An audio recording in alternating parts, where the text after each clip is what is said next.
Time now for sports on 104.7 The Cave. Here's Ned Reynolds. Mike, the intern, Ned Reynolds, color me surprised. I came in here and Ned and I kind of start off our discussions with some questions that he poses to me. The first one is, what's Kelce Jam? Well, Ned, let me tell you, there is an amphitheater outside Kansas City in Bonner Springs. If you're old enough to remember, it was called Sandstone at one point, but now it's Azura Amphitheater. And during the draft, Travis Kelce is going to be hosting a little jam, if you will. I did not know you were a big Machine Gun Kelly fan. Well, I know he's going to be there. And that's about all I know about him. Rick Ross, and there are a whole bunch of others. I can't believe I just heard Ned Reynolds say Rick Ross. What world are we living in? A strange one, believe me. But Kelce, I'll tell you what he's doing. He's an entrepreneur, and he's really making the most of his fame, and hey, why not? He's there. He's done all this. He's probably the premier tight end in all of football right now. He knows fully well it's not going to last. So why not make the most of it? And he's doing that with his TV appearances. He's doing that with the Kelce Jam. And it is in Bonner Springs. April 28th is when it's going to be. And he said, and I think he's probably being realistic, he may have as many as 15,000 there.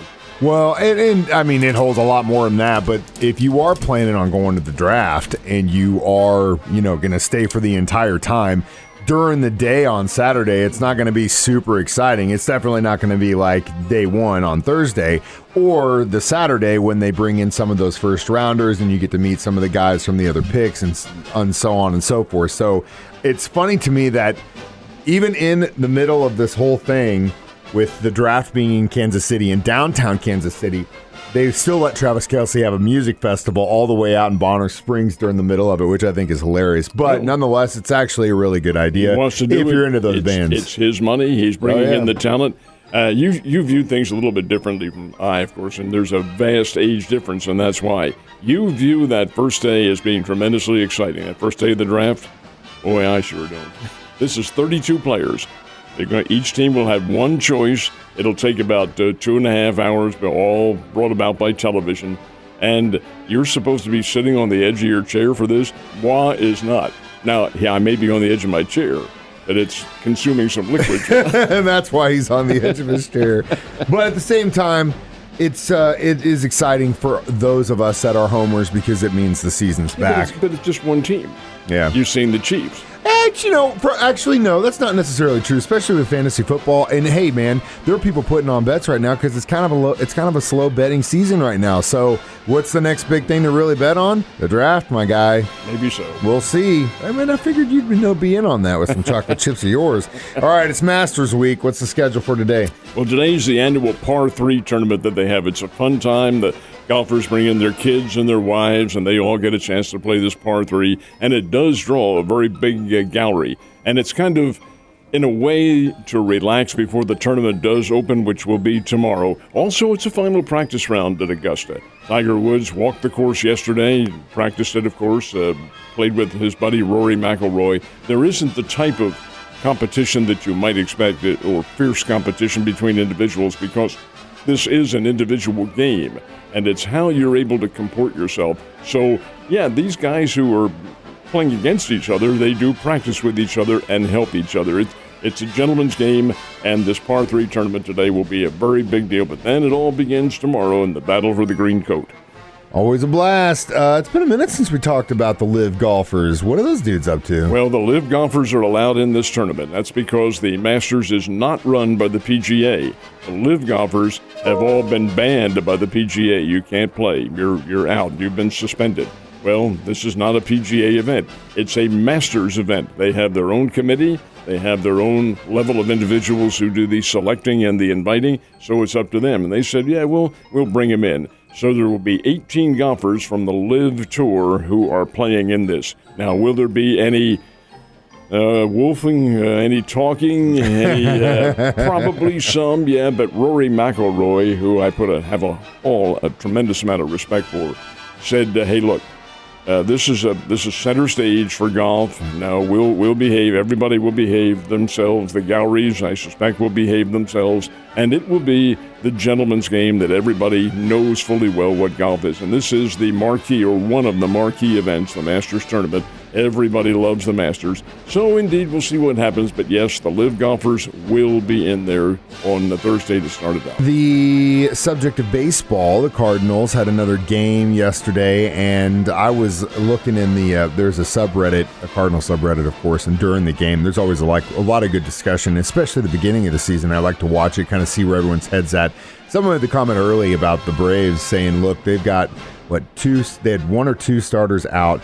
They're shutdown closers out, and they're still this good.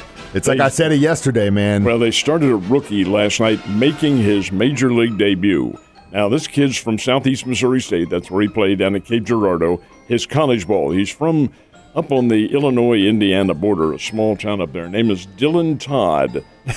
He comes in there, his major league debut. He's gone from Class A to Class AAA, bypassing AA altogether. He has a lot of talent, throws hard, and he shut down the Cardinals for about 5 and probably 5 1/3 innings, and they took him out with a pitch count and didn't want to overload him.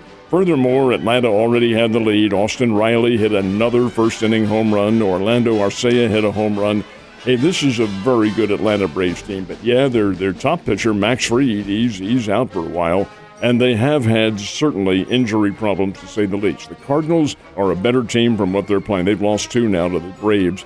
Yesterday or last night was 4-1, and the Cardinals just simply couldn't come together. Now, you say that, here's a rookie pitcher who they have never seen. They don't know the book on him, anything like that. And how often does this turn out to be the case? And the answer is often. Yeah. So don't put any stock in that. The Cardinals got another chance later this morning. They're playing late morning, early afternoon game up at Busch Stadium. That's a getaway game because the Cards go on the road for the first time this season to Milwaukee this weekend. But last night, 4-1, Braves win, and that's 2 in a row now for Atlanta.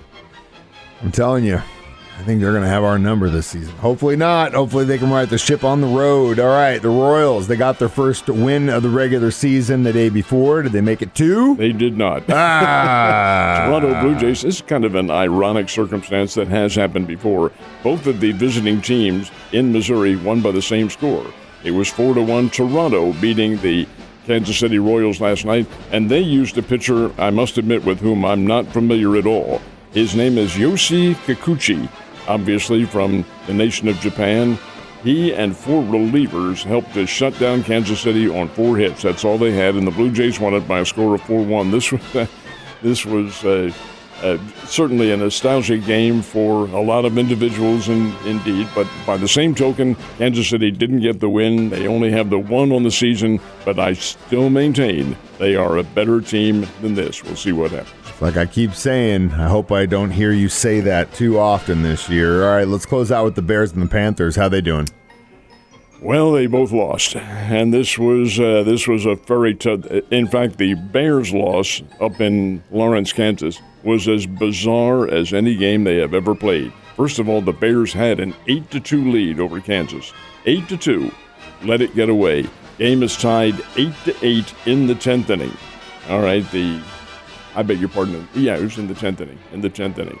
Bears go out in the 10th. Here comes Kansas up, and they get the potential winning run on third base. Never seen this happen before. Winning runs on third base. The pitcher for the Bears fires a fastball, swing and a miss, strike 3. But the ball gets past the catcher, hits his foot, somehow eluded the glove, hit his foot, and bounces way up into the air and over the screen and into the seats, and the runner from third comes home. That's a walk-off strikeout. Never heard of such a thing. Anyway, Kansas wins it by a score of 9-8. Down at U.S. Ballpark in Ozark, it was Drury against Pittsburgh State. Drury had the bases loaded last of the 9th inning, trailing 6-5, could not get that run across, and Pittsburgh was the winner 6-5. So the Pittsburgh State Gorillas and the KU Jayhawks defeat their Missouri counterparts.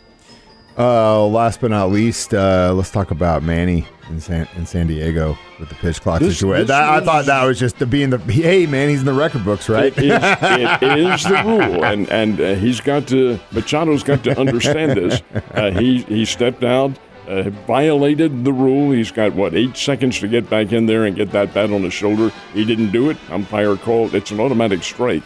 and it was strike 3, and he's out.